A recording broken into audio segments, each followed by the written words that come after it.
Andito tayo ngayon sa washing area dito sa bukid. So, since we live in a farm and as much as I want to wash my clothes over there, it's quite difficult because we really don't have the proper system for it and water supply. Although we have a lot of water, but it's not for washing clothes. So, andito tayo sa isang bahay at dito kami naglilinis or dito kami naglalaba.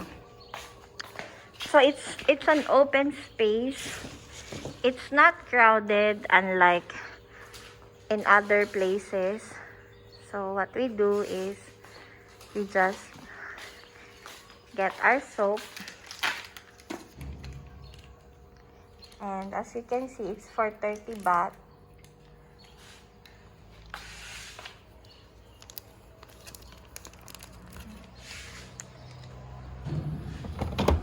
Softener and detergent.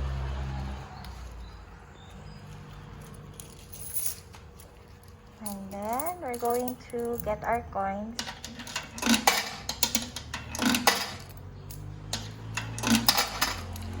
That's about it.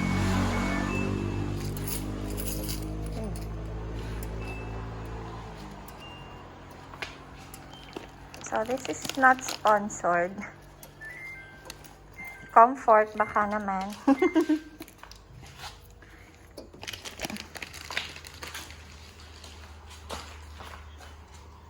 I like this space kasi looks like a coffee shop, but it's actually a washing area.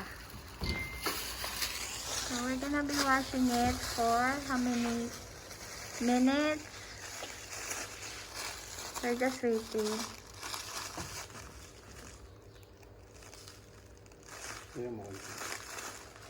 Mga 1 hour.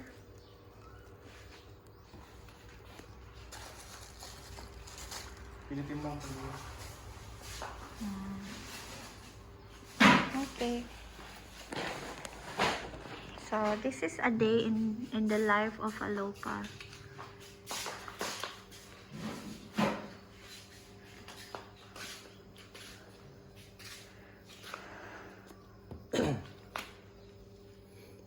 Ayan. So it's good to go.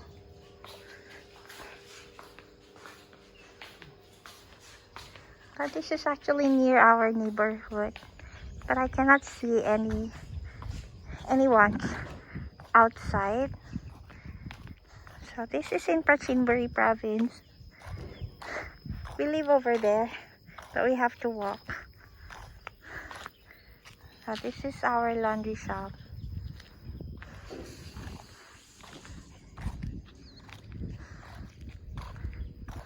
Can't really see anyone. Yan lang. So this is what I want to share with you today.